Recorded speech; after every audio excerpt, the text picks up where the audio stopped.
ओडिशा बांग्लादेशी अनुप्रवेशकारी प्रसंग में आईन मंत्री बड़ बयान श्रमिक और बुला बिकाली सरकार नजर रखिंट खूब शीघ्र से चिन्हट प्रक्रिया आरंभ करेंगे सरकार अनुप्रवेशकारी चिंता बढ़ाई किछि लोक पश्चिम बंग दे अन्य किछि सीधासलख डंगारे आसुछन्ते वर्तमान कोस्ट गार्ड सीमा सुरक्षा बाहिनी कड़ाकड़ी नजर रखिथिबा आईन मंत्री पृथ्वीराज हरिचंदन कहिसन्ते जो मानकर परिचय नहीं जो माने भारतर नागरिक नुहंती अनुप्रवेश करथिले सेमानकु प्रत्यार्पण कराजियो बोली आईन मंत्री कहिसन्ते आगको ए परिस्थिति आहुरी सांघातिक होई पारे ड्रग्स कारबार मंजी हेउछन्ते बांग्लादेशी तेणु सरकार बैठक डाकी समस्तिंक सहित आलोचना करबाकू बीजेडी कहिछि एहा आजिर घटना नुहे जदि सत्साहस अछि अनुप्रवेशकारी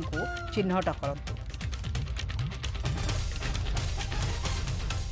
सरकार से दृष्टिकोण संपूर्ण सजग अच्छा सेमानंकर परिचय पत्र जांच दृष्टिकोण जहाँ जहाँ करने कथा से पदक्षेप निश्चित भाव आगामी दिन में बहुत शीघ्र करा जो मानकर परिचय नहीं जो माने भारतर नागरिक नुहंती एवं अनुप्रवेश करके भारत को पशिचंती सेमानंकु से जो देश रुहंतु ना कहीं सेमानंकु प्रत्यार्पण करा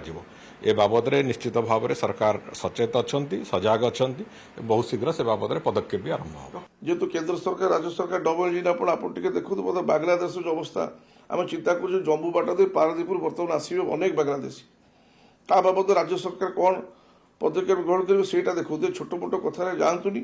बहुत बड़ समस्या आगू आसवा जाऊँगी जो अतीत हो गला मो एरिया भितर अनेक एरिया जम्मू बाट देकी आस राजनगर खड़ालासी से बाट देकी आस पारादीप अनेक बांग्लादेश भर्ती गले आगामी दिन भर्ती हे सेठू किए आसिक रही से अलग कथा बहु वर्ष वर्ष धरी रही से सब आम ओडिया लोक भाया हो एवं जो माने बांग्लादेशी बोली कहते आइडेंटिफाई न करी अत्याचार करवा तो